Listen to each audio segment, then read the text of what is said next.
बस बात, गर्ल्स बातें बंद कर दो। चैप्टर नंबर 5 निकाल लो। किसी के पास नोट्स नहीं है तो बता दो अभी क्लास में।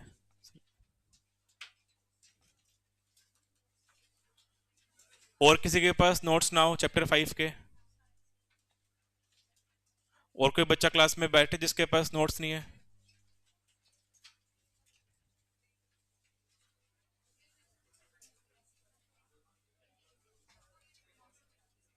बस बातें बंद कर दो भाई, बोलना नहीं है। चैप्टर नंबर 5 निकाल लो, पेज नंबर 5.9। लास्ट क्लास में हमने चैप्टर 5 स्टार्ट किया था, एक बार फिर से थोड़ा बहुत जो पढ़ा है वो रिवाइज कर लेते हैं। लास्ट क्लास में हमने एक टॉपिक कवर किया था, अब उसको हम नोट्स में से पढ़ लेंगे साथ साथ में। बैलेंस ऑफ ट्रेड क्या होता है देखो। पेज नंबर आप पहले निकाल लो, 5.10। बोलना नहीं भैया, बोलना नहीं है। पेज नंबर 5.10 निकाल लो। टॉपिक गिवन है आपको balance of trade. Balance of trade एक ऐसा बैलेंस होगा जो फॉरेन से आने वाले गुड्स और सर्विसेज जो इंडिया में आ रहे हैं। बोलो मत भाई। अगर फॉरेन से इंडिया में गुड्स और सर्विसेज आ रहे हैं और इंडिया से बाहर भी गुड्स और सर्विसेज जा रहे हैं, उनका जो डिफरेंस होगा वो बैलेंस ऑफ ट्रेड बन जाएगा। सॉरी, हाँ, बैलेंस ऑफ ट्रेड में सिर्फ गुड्स आएंगे। बैलेंस ऑफ ट्रेड एक ऐसा बैलेंस होगा जो आपको फॉरेन से इंडिया में आने वाले गुड्स और इंडिया से बाहर जाने वाले गुड्स का हिसाब किताब बताता है कि पूरे साल में, पूरे एक साल में। अब वो एक साल हम कैसे लेंगे, फाइनेंशियल ईयर की बात करते होते हैं। तो 1 अप्रैल हर साल की बात करेंगे, तो मैंने कोई ईयर एक स्पेसिफाई नहीं किया, से लेकर के 31 मार्च, ये डेट स्पेसिफाई है। ईयर हर साल चेंज होता रहेगा। 1 अप्रैल से 31 मार्च का हिसाब किताब लगाया जा रहा है कि इंडिया से फॉरेन में एक्सपोर्ट कितना हुआ है गुड्स का, और इसी एक साल के अंदर फॉरेन से इंडिया में इंपोर्ट कितना हुआ है गुड्स का। पूरे एक साल में इंडिया से बाहर एक्सपोर्ट कितना हुआ है गुड्स का, और उसी एक साल में फॉरेन से इंडिया में इंपोर्ट कितना हुआ है गुड्स का, उनका जो डिफरेंस आएगा उसको बोलते हैं बैलेंस ऑफ ट्रेड। तो बेसिकली बैलेंस ऑफ ट्रेड एक ऐसी स्टेटमेंट होती है जो सरकार बनाएगी, और इस स्टेटमेंट से हमको ये पता लगता है कि पूरे देश में, मतलब हमारे देश के अंदर, पूरी दुनिया से एक साल में कितने गुड्स आए हैं और कितना सामान एज ए गुड्स हमने वहां बेचा है फॉरेन के अंदर पूरे एक साल में। उसका जो गैप होगा वो बैलेंस ऑफ ट्रेड बन जाएगा। बैलेंस ऑफ ट्रेड को फाइंड करने का फॉर्मूला दे रखा है एक्सपोर्ट माइनस इंपोर्ट। अब यहाँ पे एक्स जो लिखा है वो एक्सपोर्ट को शो कर रहा है, और एम जो लिखा है वो इंपोर्ट को शो कर रहा है। अब ये एक्सपोर्ट किसका है, सिर्फ और सिर्फ गुड्स का होगा, और जो इंपोर्ट है वो भी सिर्फ किसका है, गुड्स का है, सर्विसेज नहीं आएंगी इसके अंदर। ठीक है। जो टीबी है वो ट्रेड बैलेंस होता है। तो बैलेंस ऑफ ट्रेड का जब अमाउंट निकालते हो आप, उसको हम ट्रेड बैलेंस बोलेंगे। और फाइंड कैसे किया गया है, export of goods minus import of goods. ठीक है। तो यूं मान लो आप बैलेंस ऑफ ट्रेड को निकालने का फॉर्मूला बन गया हमारा,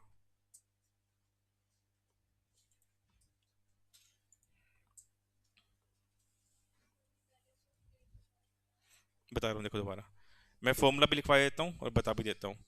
balance of trade is equal to export of goods minus import of goods. ये फॉर्मूला है बैलेंस ऑफ ट्रेड का। अगर हम एग्जांपल लें, 1/4/2025 से लेकर के 31/3/2026 तक, इस पूरे एक साल के अंदर इंडिया से फॉरेन में, कोई भी कंट्री आएगी, ठीक है, गुड्स एक्सपोर्ट हुए हैं 68,900 CR के, 68,900 रुपए के पूरे एक साल में हमारे देश से फॉरेन कंट्री के अंदर सामान बेचा गया है। अब यहाँ कौन से गुड्स एक्सपोर्ट किए हैं, हर तरह के। इसमें जो गुड्स आएंगे वो ओल्ड टाइप के आएंगे। इसमें खाने पीने की चीज़ के पैसे भी आ गए, कोई व्हीकल वगैरह बेचा है हमने देश से बाहर, उसका पैसा भी आ गया, इलेक्ट्रॉनिक आइटम्स बेची हैं उसका पैसा भी आ गया, कोई हैंडीक्राफ्ट गुड सेल किया उसका पैसा भी आ गया। ठीक है। कोई क्रॉप, कोई फूड ग्रेन, कोई एग्रीकल्चरल क्रॉप हमने सेल की है, ड्राई फ्रूट सेल किए हैं, सब्जियां बेची हैं देश से बाहर, वो सब भी इसके अंदर आ गई। तो इतने रुपए का सामान इंडिया से बाहर बेचा गया है पूरे साल में। अब ये तो है नहीं कि हमारा देश जो है वो हर गुड में सेल्फ सफिशिएंट है, कि अपने आप पे डिपेंड है। बहुत सारे गुड्स ऐसे भी होते हैं जो फॉरेन से इंडिया में आते हैं, ठीक है, चाहे वो सरकार मंगवाए चाहे वो आम नागरिक मंगवाए, हम लोग।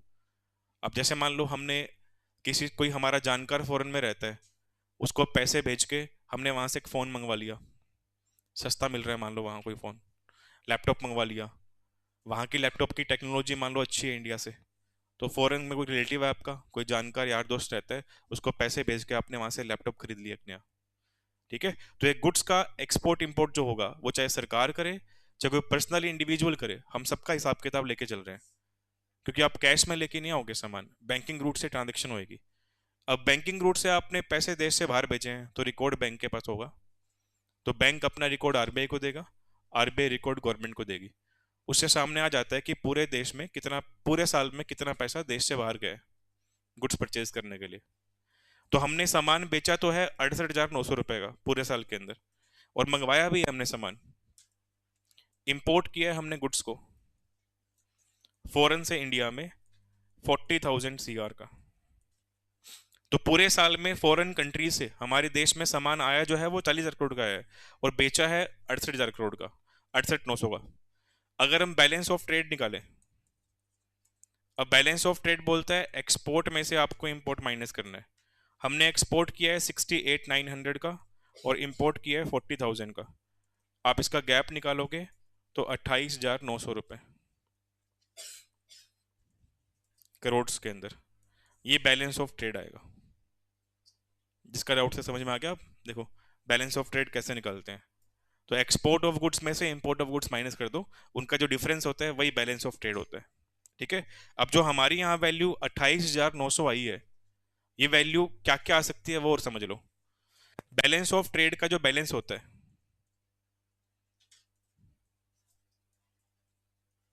या तो ये पूरा पूरा जीरो आ सकता है।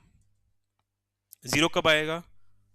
जितने रुपए का सामान बेचा देश से बाहर उतने का खरीद लिया, ठीक है। एक्सपोर्ट किया गुड्स का 1,00,000 करोड़ रुपए में, और इंपोर्ट किया गुड्स का सेम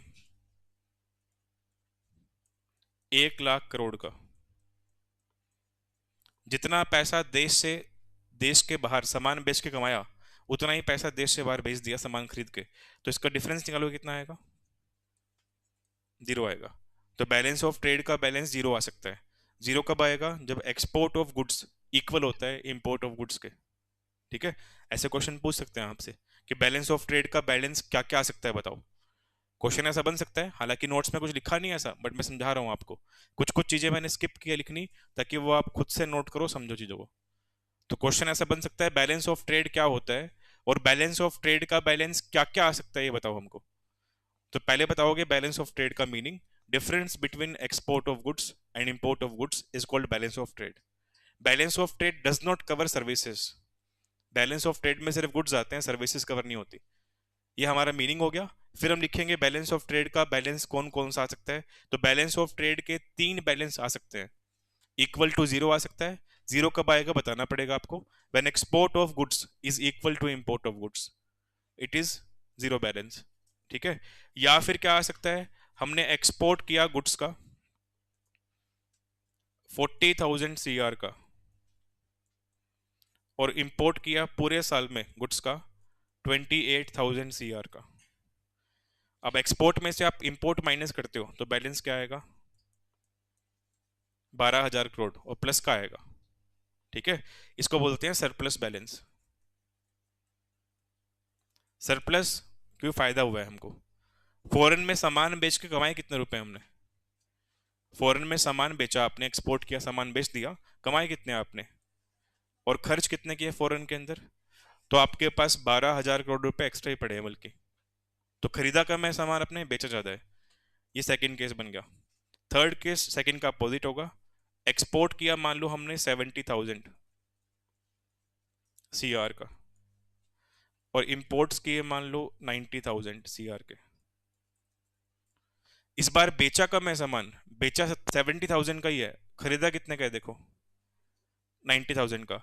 अब इसका आप आंसर निकालोगे तो एक्सपोर्ट में से ही इंपोर्ट को माइनस करना है। आप इसमें ये मत कर देना कि 90 - 70 किया तो प्लस का 20 आ गया। आपको एक्सपोर्ट में से इंपोर्ट माइनस करना है। अब यहाँ आप एक्सपोर्ट में से इंपोर्ट माइनस करते हो बैलेंस ऑफ ट्रेड निकालने के लिए, तो 70,000 माइनस 90,000 होगा। तो ये माइनस में कितना आएगा? 20,000 माइनस में आएगा कि हमने फौरन से खरीद लिया ज्यादा सामान, खरीदारी फालतू की है, बेचा कम है सामान, इसको बोल देते हैं डेफिसिट। तो ये हमारा बैलेंस ऑफ ट्रेड होता है। बैलेंस ऑफ ट्रेड का इतना ही टॉपिक दे रखा है बुक में भी आपको कि बैलेंस ऑफ ट्रेड मीनिंग और बैलेंस ऑफ ट्रेड में बैलेंस क्या आता है। इसके बाद अब पेज नंबर 5.9 पे आ जाओ, बैलेंस ऑफ पेमेंट पढ़ेंगे। लास्ट क्लास में हमने इसका भी एक ओवरव्यू लिया था, पूरा डिटेल में नहीं पढ़ा था। अभी टाइम है थोड़ा हमारे पास, तो डिटेल में बैलेंस ऑफ पेमेंट क्या समझ लेंगे। अच्छा, जितना हमने पढ़ा था बैलेंस ऑफ पेमेंट के बारे में, उसमें सिर्फ एक ही मेन बात आई थी कि बैलेंस ऑफ पेमेंट जो होता है वो बैलेंस ऑफ ट्रेड से अलग होता है, क्योंकि बैलेंस ऑफ ट्रेड सिर्फ और सिर्फ export and import of goods cover करता है, और जो बैलेंस ऑफ पेमेंट होगा वो गुड्स के साथ साथ सर्विसेज भी कवर करेगा।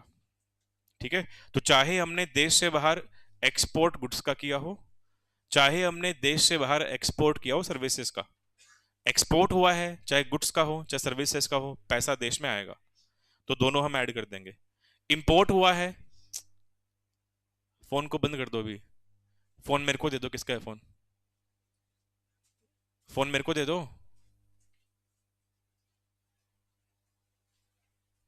फोन ले आओ फटाफट से, किसका है? हाँ तो ले आओ, कोई बात नहीं, मैं कुछ कह थोड़ा रहा हूँ तुम्हें, ले आओ। अरे फोन ले आओ मेरे पास इधर, बहसबाजी कर रहे हो, टाइम नहीं है इतना मेरे पास, फोन मेरे पास ले आओ। गलती से हमारा फोन तो नहीं चल रहा अपने आप पड़ा पड़ा, ला दो फटाफट यार फोन, क्वेश्चनिंग कर रहे हो। फोन को जेब में से निकाला होगा, हाथ में रखा होगा तभी चला होगा ना, यूं तो नहीं चला होगा। नीचे ऑफिस में से ले लेना फोन पर जाने के टाइम पे।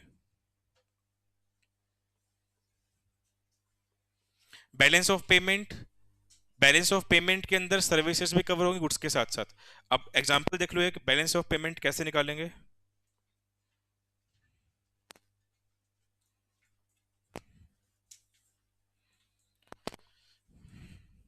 एग्जांपल सभी ध्यान से देखना इसका। ये मान लो हम बात कर रहे हैं 1/4/2025 से लेकर के 31/3/26 तक की, पूरे एक साल की बात कर रहे हैं, फिर से फाइनेंशियल ईयर की बात कर रहे हैं, इसको हम अकाउंटिंग ईयर भी बोल देते हैं। ठीक है, एक्सपोर्ट ऑफ गुड्स ₹48,000 CR। फिर है इंपोर्ट ऑफ गुड्स ₹15,000 CR। अब हम निकाल रहे हैं बैलेंस ऑफ पेमेंट, तो बैलेंस ऑफ पेमेंट में सिर्फ गुड्स नहीं आते, सर्विसेज भी आती है। ठीक है, एक एलिमेंट और भी आएगा, एक बार ये गुड्स और सर्विसेज की बात कर लेते हैं। अच्छा, फिर हमने एक्सपोर्ट किया सर्विसेज। आज जो नया बच्चा है, कौन है क्लास में, इकोनॉमिक्स बैकग्राउंड से हो आप, इको पढ़ा है अपनी 12th क्लास में? एक बार खड़े हो जाओ, नाम क्या है आपका? नाम? सॉरी, रोहित, ठीक है। सर्विस एक्सपोर्ट का एग्जांपल दोगे कोई? चलो पहले एग्जांपल दो आप मुझे गुड्स एक्सपोर्ट का, कोई गुड्स इंडिया से बाहर एक्सपोर्ट किया, उसका एग्जांपल दो।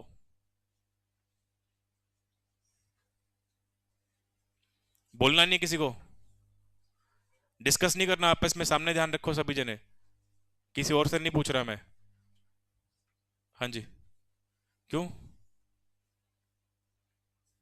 हम्म, तो ओपन से करिए तो पढ़ा तो होगा, है? याद नहीं आ रहा? बेसिक बात पूछी है मैंने, बिल्कुल यार, यहाँ तो याद रखना पड़ेगा वरना समस्या हो जाएगी। ओपन से किया तो स्कूल जाते नहीं थे, क्या करते थे फिर? हम्म, बाहर कहाँ पे? समझा नहीं मैं। एकेडमी में रहते थे, वहाँ क्या करते थे? हम्म, अच्छा स्पोर्ट्स में थे, कौन से स्पोर्ट्स में थे? नहीं, कौन से स्पोर्ट्स में थे, किस चीज का खेल था? तुम तो खेल में भी कच्चे लग रहे हो यार, पढ़ाई के साथ साथ। कौन सा खेल खेलते थे भाई? ताश खेलते थे, लूडो खेलते थे, क्या खेलते थे? हैं? कब? हाँ यूं बताओ ना फिर। तो 12वीं पास तो कर ली, तो कैसे पास करी है? खेल के? खेल के पास करी है? तो पेपर तो लिखा होगा और पास भी हो गए। चलो, अब खेल में हो, अभी भी हो स्पोर्ट्स में, तो पढ़ाई कैसे करोगे साथ में फिर? हम्म? क्या कह रहे हैं? ओपन से? यहाँ तो ओपन नहीं, क्लोज होना पड़ेगा। एक चीज बंद करनी पड़ेगी, चाहे तो पढ़ाई चाहे खेल। शाम को खेलते हो और यहाँ से जाके शाम हो जाएगी, पढ़ोगे फिर बैठ के खेलोगे तो? चलो, कोई नहीं, देखते हैं कितने दिन पढ़ते हो। देखो, अच्छा ठीक है, बाकी मत बोलो, बाकी मत बोलो भाई। हमने तो परसों खैर डिस्कस किया ही था। एक्सपोर्ट ऑफ गुड्स में एग्जांपल कोई भी आ जाएगा, कोई भी सामान जो देश से बाहर बेचा गया है। किसी फॉरेनर ने हमारे यहाँ से कोई खाने पीने की चीज परचेज की है, कपड़े परचेज किए हैं, कोई व्हीकल परचेज किया, इलेक्ट्रॉनिक आइटम परचेज किया, तो हमने इंडिया से बाहर सामान बेच दिया, एक्सपोर्ट ऑफ गुड्स हो गया वो। ठीक है। अब हम व्हीकल की बात कर रहे हैं, इलेक्ट्रॉनिक आइटम की बात कर रहे हैं, खाने पीने की चीज की बात कर रहे हैं, कपड़ों की बात कर रहे हैं, तो ये सब टेंजिबल है, ये सब विजिबल है। जब ये सामान देश से बाहर जाएगा आपको दिखाई देगा कि क्या सामान किसी फॉरेनर ने हमसे परचेज किया है। इंपोर्ट ऑफ गुड्स की बात करें तो अपोजिट कर दो, हमने फॉरेन से कार परचेज की है, लैपटॉप परचेज किया है, मोबाइल फोन परचेज किया है, तो ये चीजें भी इंटेंजिबल है। ये जब हम लेके आएंगे फॉरेन से या मंगवाएंगे तो आपको दिखाई देगा। बेचने वाले को भी दिखाई दे रहा है, खरीदने वाले को भी दिखाई दे रहा है, और आम जनता को भी दिखाई दे रहा है कि हमने क्या सामान खरीदा है। एक्सपोर्ट ऑफ सर्विसेज की बात करेंगे, ये हमने परसों एग्जांपल डिस्कस किए थे कि सर्विस एक्सपोर्ट कैसे होती है। जब कोई इंडियन पर्सन इंडिया से बाहर जाके सर्विस दे के आएगा, जैसे मान लो कोई डॉक्टर है, कोई टीचर है, कोई इंजीनियर है, ठीक है, इस तरह के लोग जब देश से बाहर जाते हैं कोई सर्विस देने के लिए, तो वो एक्सपोर्ट ऑफ सर्विस होगा। बोलो मत भाई। एक्सपोर्ट ऑफ सर्विस में पर्सन को खुद जाना पड़ेगा। ठीक है। गुड्स एक्सपोर्ट करेंगे तो क्या जो गुड्स बनाने वाला है उसको जाना पड़ेगा सामान देने के लिए, या वो ट्रांसपोर्ट से भेज देगा? तो गुड्स भेजोगे देश से बाहर बेचने के लिए तो आपको जाने की नीड नहीं है, बट सर्विस देने के लिए खुद जाना पड़ेगा। अब डॉक्टर है, तो ये तो है नहीं कि डॉक्टर वाला काम कोई भी कर देगा। आप इंसान, डॉक्टर प्रोफेशनल है। आप लोग सीएस कोर्स कर रहे हो, आप प्रोफेशनल हो। तो प्रोफेशनल लोग का होता क्या है, ये आपने पढ़ा भी है कि प्रोफेशनल लोग की सर्विसेज और कोई आम इंसान दे नहीं सकता। उस काम में वो खुद एक्सपर्ट है, तो उसी को बुलाना पड़ेगा। तो डॉक्टर इंडिया से बाहर जा रहा है किसी पेशेंट को ट्रीट करने के लिए, वो खुद चल के जाएगा और जा करके वहां पेशेंट को ट्रीट करेगा। अपनी सर्विस दे दी उसने, जो फीस वीस बनती है लेगा, अपने देश में वापस आ जाएगा। इसे बोलते हैं export of services. Export of services में बैंकिंग सर्विस भी आ सकती है, इंश्योरेंस की सर्विस भी आ सकती है, एजुकेशन की सर्विस आ सकती है, हेल्थ की सर्विस हो गई है, ट्रांसपोर्टेशन की सर्विस हो गई है, एटसेट्रा एटसेट्रा। ऐसे ही सर्विस जैसे हम एक्सपोर्ट कर रहे हैं, इंपोर्ट भी करते हैं। इंपोर्ट ऑफ सर्विसेज, तो फॉरेन से किसी डॉक्टर को हमने इंडिया बुलाया है किसी पेशेंट को ट्रीट करने के लिए, तो वो पेशेंट को ट्रीट करेगा, उसकी जो फीस बनती है लेगा और वापस अपने देश में चला जाएगा। ठीक है। या फिर ऐसा भी हो सकता है, एग्जांपल देखो, आपने फॉरेन से एक मशीन परचेज की 5 करोड़ रुपए की, वो मशीन पानी के रास्ते हमारे देश में आने वाली है। अब कोई छोटी मोटी वैल्यू तो है नहीं, 5 CR। तो सी में ऐसा हो सकता है कि जब वो सी रूट से मशीन इंडिया में आएगी तो रास्ते में कुछ अनहोनी हो जाए और शिप पानी में डूब जाए और हमारी मशीन भी जाए साथ में। तो जब तक शिप इंडिया में नहीं आएगा आपको नींद नहीं आएगी, कितनी महंगी मशीन इंडिया आ रही है, कुछ अनहोनी ना हो जाए रास्ते में। तो आप उसका फॉरेन में क्या करवा लोगे? हाँ, अब इंश्योरेंस फॉरेन में करवा लोगे आप उसका। तो फॉरेन से आपने इंश्योरेंस करवा लिया तो आपने इंपोर्ट ऑफ सर्विस कर लिया, क्योंकि जब आप फॉरेन से इंश्योरेंस करवाओगे तो पैसा आप देश से बाहर भेजोगे इंश्योरेंस का। तो इंश्योरेंस के लिए पैसा देश से बाहर जा रहा है, मतलब हमने सर्विस क्या की है वहां से। हाँ, और सर्विस कौन से इंपोर्ट किया? इंश्योरेंस की। ऐसे हमने एग्जांपल लिया था एजुकेशन का, कि फॉरेन की हम कोई पढ़ाई कर रहे हैं इंडिया में बैठ करके, तो फीस वहां पे करोगे आप ऑनलाइन, तो फीस भी देश से बाहर जा रही है, तो आपने बदले में एजुकेशन की सर्विस इंडिया में इंपोर्ट कर ली। अब कुछ वैल्यूज डाल देते हैं वैसे रैंडम। एक्सपोर्ट ऑफ सर्विस हुआ है मान लो 10,000 CR का, और इंपोर्ट ऑफ सर्विस मान लो हुआ है ₹20,000 का। अब हमको निकालना है बैलेंस ऑफ पेमेंट्स। तो बैलेंस ऑफ पेमेंट निकालने के लिए, अब देखो, ये वाला पैसा इनफ्लो है, देश में आएगा पैसा, यहां पे हमने सर्विस एक्सपोर्ट की है तो भी देश में पैसा आएगा। तो 2 एंट्री में पैसा हमारे देश में आ रहा है और 2 एंट्री में पैसा देश से बाहर जा रहा है। जो जो इंपोर्ट किया है सब में पैसा देश से बाहर जाएगा। अब हमको करना क्या है, एक्सपोर्ट माइनस इंपोर्ट करना है। अब एक्सपोर्ट की 2 वैल्यू है, फर्स्ट और थर्ड, दोनों को जोड़ लो। तो बैलेंस ऑफ पेमेंट कैसे निकाल रहे हैं, export of goods plus export of services, दोनों को जोड़ के माइनस कर दो, import of goods plus import of services.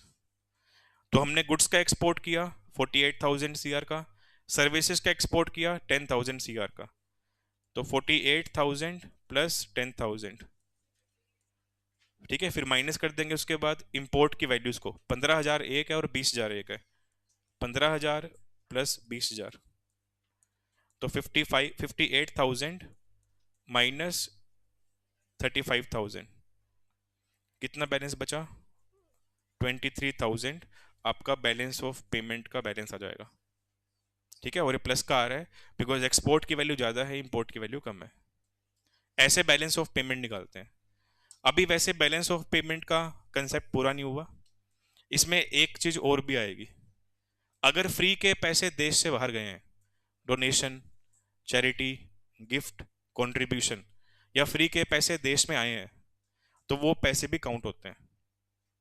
ठीक है, अब जैसे मान लो कि एग्जांपल लेते हैं कि कई बार ऐसा होता है कि इंडिया में कोई हैवी एक्ट ऑफ गॉड हो गया, बहुत बड़े लेवल का अर्थक्वेक आ गया, सुनामी आ गई, ठीक है, बाढ़ आ गई, मान लो फ्लड आ गया, या और कोई ऐसी एक्टिविटी हुई है जो भगवान की मर्जी से हुई है, तो उसमें काफी सारा डिस्ट्रक्शन हो गया, मतलब काफी नुकसान हो गया।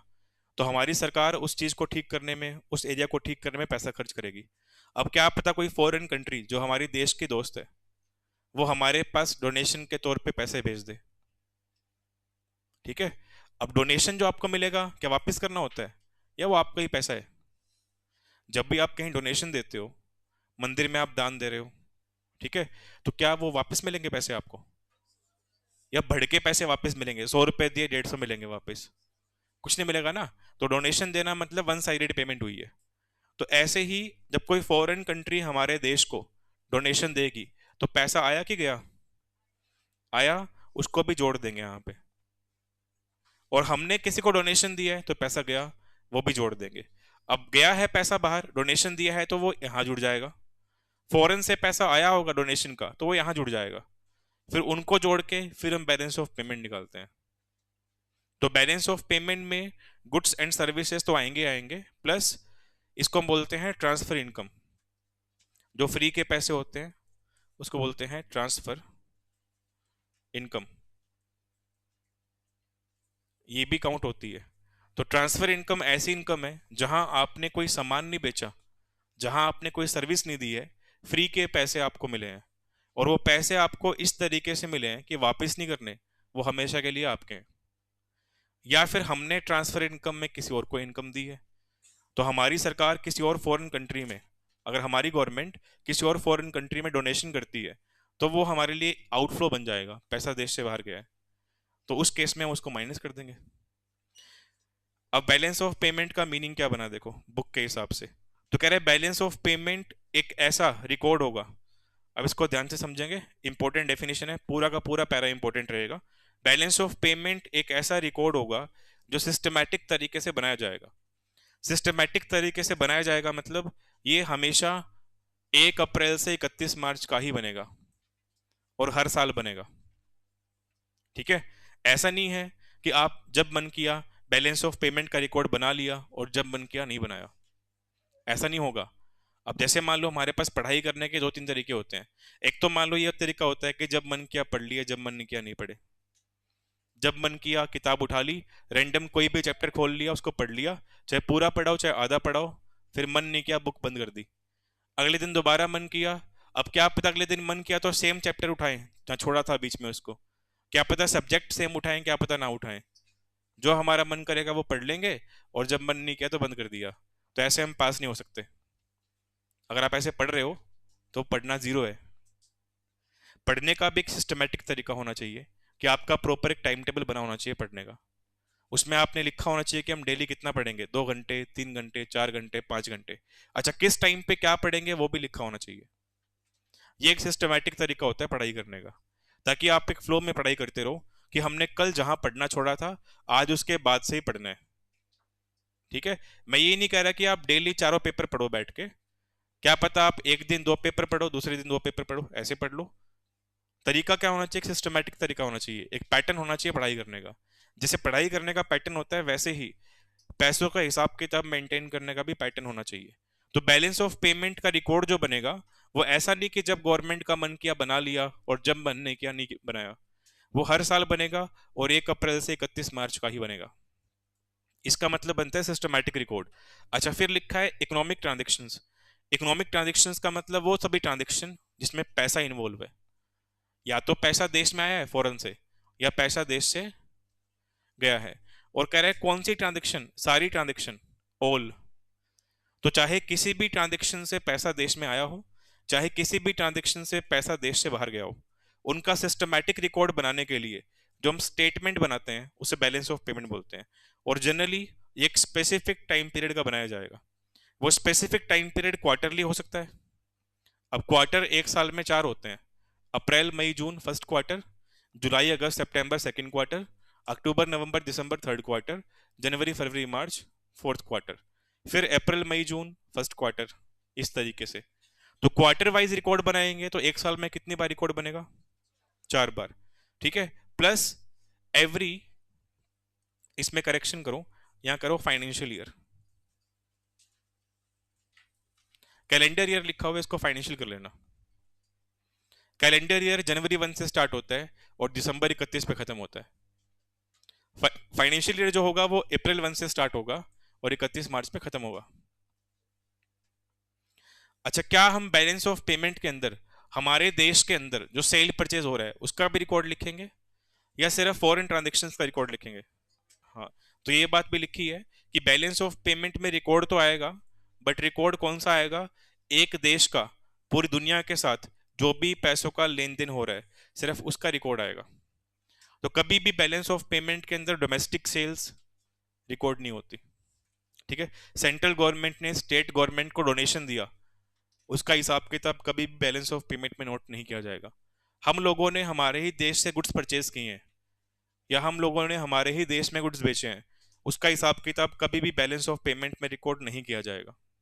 ये लिखा गया है। All trades counted by both private and public sector. Third line क्या बोल रही है, हिसाब किताब किनका लिखेंगे? तो कह रहे हैं चाहे हिसाब किताब प्राइवेट पर्सन का हो, चाहे हिसाब किताब गवर्नमेंट का हो। पब्लिक सेक्टर का मतलब गवर्नमेंट, मतलब चाहे ट्रांजेक्शन किसने की हो, किसी प्राइवेट इंडिविजुअल ने की हो, जिसमें उस ट्रांजेक्शन के अंदर या तो उसने पैसा कमाया है फॉरेन से इंडिया में या पैसा खर्च किया है देश के बाहर, चाहे ट्रांजेक्शन सरकार ने की हो, जिसमें पैसा सरकार को मिला है ट्रांजेक्शन करके या पैसा खर्च किया है, सबका हिसाब किताब नोट किया जाएगा। और हम हिसाब किताब में उस पैसे की बात करेंगे जो पैसा कमिंग इन इंडिया में आ रहा है, गोइंग आउट का मतलब देश से बाहर जा रहा है। तो जो पैसे का इनफ्लो हमारे देश में हुआ है फॉरेन से, जो पैसे का आउटफ्लो हमारे देश से हुआ है बाहर, उसका हिसाब किताब नोट किया जा रहा है। अगर किसी देश ने पैसा रिसीव किया है फॉरेन से, उसको हम क्रेडिट कर देते हैं। अगर पैसा पे किया है आपने बाहर तो डेबिट कर देंगे। अब जैसे मान लो हमने फॉरेन से एक मशीन परचेज की है, तो पैसा आएगा या जाएगा? हमने यूएसए से एक मशीन परचेज की है, तो आप डेबिट की एंट्री पास करोगे। ठीक है। अच्छा, यूएसए गवर्नमेंट ने इंडियन गवर्नमेंट को डोनेशन दिया है, तो पैसा आया कि गया? तो क्रेडिट की एंट्री पास होगी। तो पैसा क्रेडिट कब करेंगे, जब आएगा देश के अंदर, और डेबिट कब करेंगे, जब देश से बाहर जाएगा। बाकी कल पढ़ेंगे, इस पैरा को छोड़ दो यहीं पे। मेन मीनिंग हमारा कवर हो गया बैलेंस ऑफ पेमेंट का।